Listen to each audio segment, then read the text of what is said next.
Olá, hoje eu tenho uma imensa alegria, recebi um grande presente de aniversário. Acredito até que vou me emocionar algumas vezes. Tenho o privilégio de entrevistar o meu pai, o senhor Paulo Fiuza. Seja bem-vindo, pai. Obrigado. Ele é essa mistura de curiosidade com convicções, sempre com um jeito muito engraçado e divertido de falar a verdade que for precisa. E hoje eu preparei algumas perguntas bem fáceis para ele. Ai, ai, ai. Vamos enfrentar. A primeira é: como foi ser meu pai? Eu fui uma filha que deu muito trabalho, fui a ovelha negra da família, mas como é que foi? Como é que você se lembra ali dos nossos momentos juntos? O trabalho começou logo no nascimento, né? Tu estava previsto para nascer um mês depois, nasceu um mês antes. E praticamente, quando eu fui para o hospital com a Fabiana a Fabiana ter o bebê, né? Não tinha preparado nada. Eu peguei a Fabiana, joguei ela em cima da maca. Fui correr atrás de enfermeira, tá nascendo, tá nascendo, tá nascendo. E eu ligo pro médico, o médico, não tem tempo, tá com... E a Priscila praticamente nasceu nas mãos da enfermeira. O médico, quando chegou, só foi mesmo para ganhar um dinheiro. Não, não fez nada. E como você era uma criança prematura, com um mês antes, nasceu uma criança bem pequena, bem magrinha, que eu olhava assim, meu Deus do céu, como é que vai sobreviver? Mas a natureza é interessante, né? Se tornou uma bela empresária que é hoje, né? Sempre foi assim. A parte mais tocante que eu me lembro da Priscila é o nascimento. E a parte que ela teve um período que ela tinha adenoide, um defeito da adenoide, né? E à noite a gente acordava, ela parecia que estava morrendo afogada. A gente ia né? Aí depois, mas como não podia operar, né? Só podia operar quando ela atingisse uma certa idade. Foi que, quando fez a operação, foi que conseguiu resolver o problema. Aí daí ela daquele bebezinho raquíticozinho, só bem pequeno, foi se normalizando e se transformando num bebê normal. E como é que é ver os filhos crescerem, os netos chegarem, né? Para quem não sabe, eu tenho 2 irmãos. Eu sou a filha do meio, acho que eu já compartilhei aqui algumas vezes. Mas os meus pais moram em Fortaleza e nenhum dos filhos deles moram lá, né? Então, hoje, sendo mãe, eu imagino a dor que é quando um filho sai ali de perto, né? Porque a casa ali cheia de alegria, cheia de confusões, né? Cheia de barulho. Mas como é que é passar por esse momento? O que é que você acredita que aprendeu nessas etapas, dessas decisões? O que é que vem no seu coração, na sua mente? Hoje, para você constituir uma família com 3 filhos, como nós tivemos, para quem não tem muito recurso, é doloroso e difícil.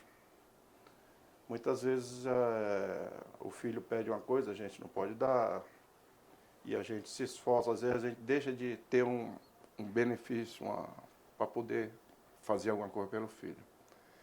Mas, graças a Deus, eu consegui vencer essa parte da minha vida. Inclusive, eu estou careca por causa disso.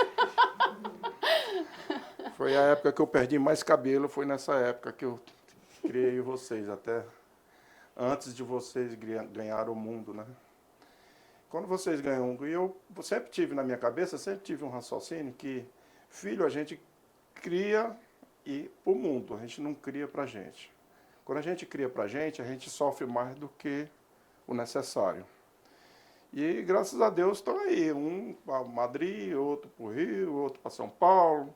Eu acho bom, Porque eu tenho para onde eu viajar, né? Eu viajo para um lado, viajo para o outro, passeio para um, fico na casa de um, na casa do outro. Para mim é uma maravilha. Hoje eu dou graças a Deus de cada um ter conseguido achar o seu rumo, achar a sua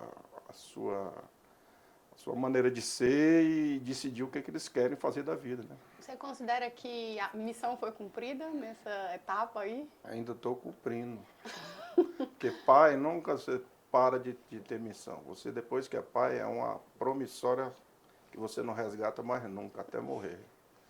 Você está sempre, por mais que a pessoa tenha desenvolvido, por mais que a pessoa tenha seu meio de vida, seu curso, você está sempre precisando ajudar, precisando contribuir. E hoje em dia eu faço questão de ser avô, porque avô é uma maravilha. Você tem um filho que não é seu. Quando chega o problema, entrega para o pai. Uhum. O pai resolve. Está doente? Deixa o pai e a mãe resolver. Quando você é pai, você fica doido, perdendo noites de sono para poder resolver os problemas. E avô é outra coisa. Por isso que diz que avô deixa o neto fazer o que quer, né? Deixa mesmo, né? E a gente deixa mesmo. Que a gente não pode fazer com o filho, deixar o que o filho queria fazer, porque tinha que educar, tinha que disciplinar, tinha que criar um caráter, criar uma lição de vida, saber os valores que ele tinha que ter. A gente pode fazer com o neto, porque o neto eu não tenho a obrigação de dar caráter para o neto, não. Eu cuido dele com uma brincadeira mesmo, entendeu? Muito bom. Qual foi o momento ali que você acredita que foi a maior alegria da sua vida? Aí é difícil, porque todos os momentos foram alegria. Mesmo nos mais difíceis, eu não posso chegar e dizer que o nascimento de um foi alegre mais do que os outros dois. Eu não posso dizer que a formatura de um foi mais importante do que a formatura dos outros, porque todos fez parte da minha história.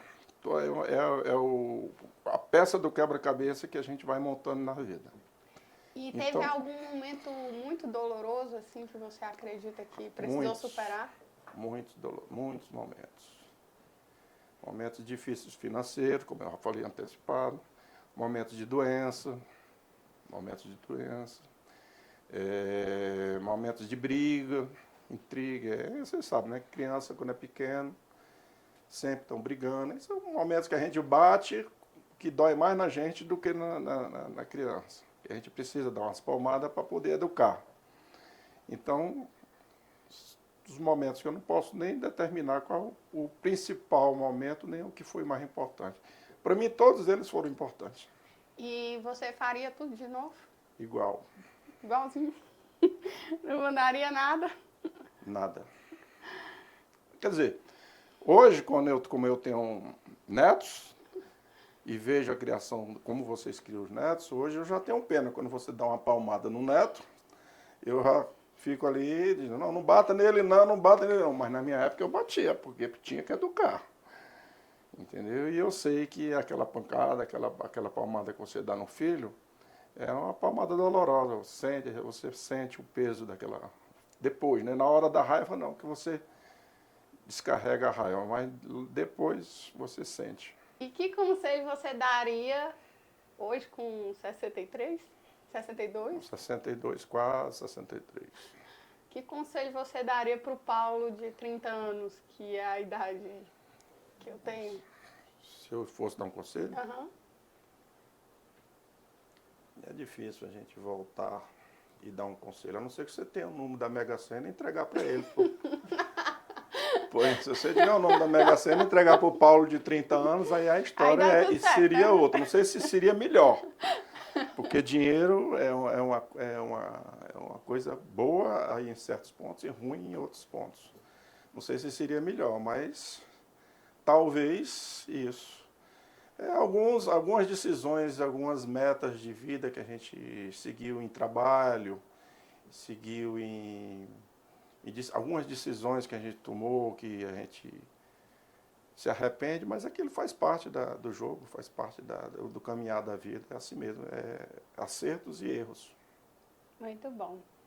E como é que você enxerga Deus olhando para toda a sua história, toda essa trajetória, para a nossa família, para os filhos, para os netos? Eu sempre fui muito um homem de Deus.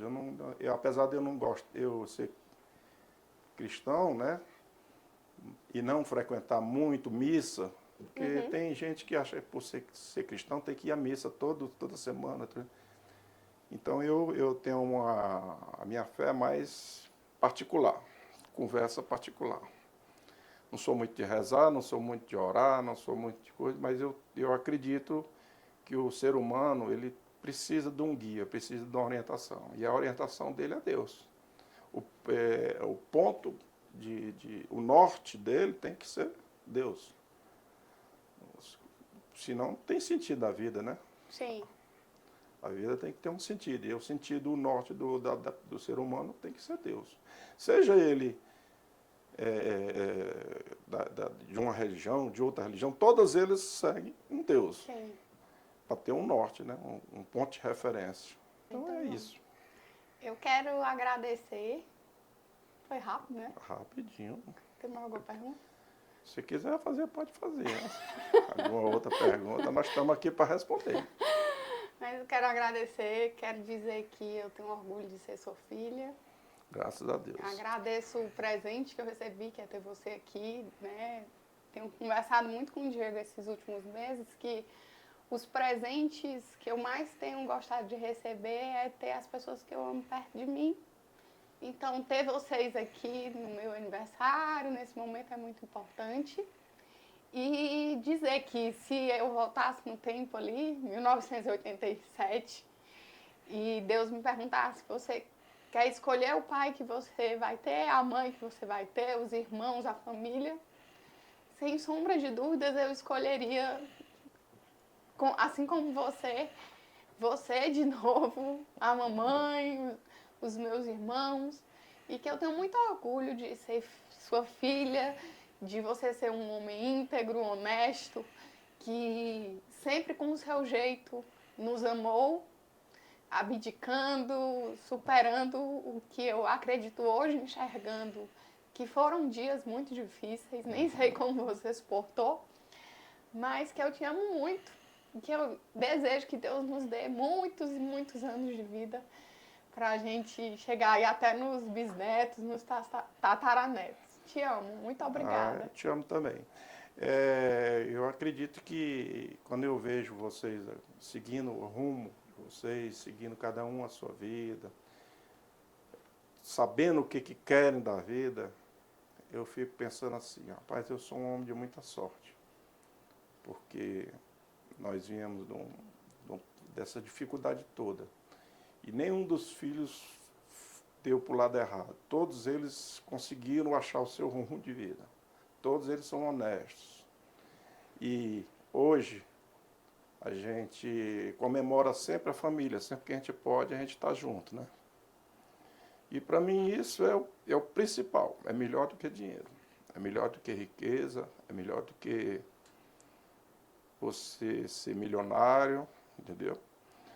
Porque é como eu disse, talvez se eu fosse milionário, a gente não tinha tido esse futuro de vocês seguirem esse rumo. Sim.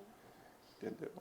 Mas é isso mesmo. Graças a Deus você tem 2 filhos maravilhosos.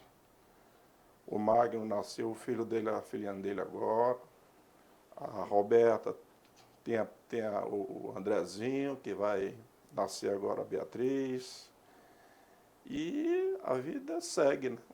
A vida segue. À frente pode ser que venha outros Paulos, outras Fabianas, para formar outras famílias. Amém. Quero dizer também que eu compartilho aqui muito nos programas, muitos ensinamentos que você, tanto aqueles que você falou, né, que você me deu, que você chegou ali, ensinou, me fez enxergar a vida de uma outra forma. Apesar da dificuldade, né? Assim como aqueles que você não falou, mas você agiu, Uhum. E depois, refletindo, eu cheguei em conclusões de que, na verdade, a intenção do seu coração ali, na verdade, era exatamente construir essa família unida que você tem construído. Claro que, como você falou, nem tudo são flores, mas as dificuldades vão nos ajudando a ficar mais próximos.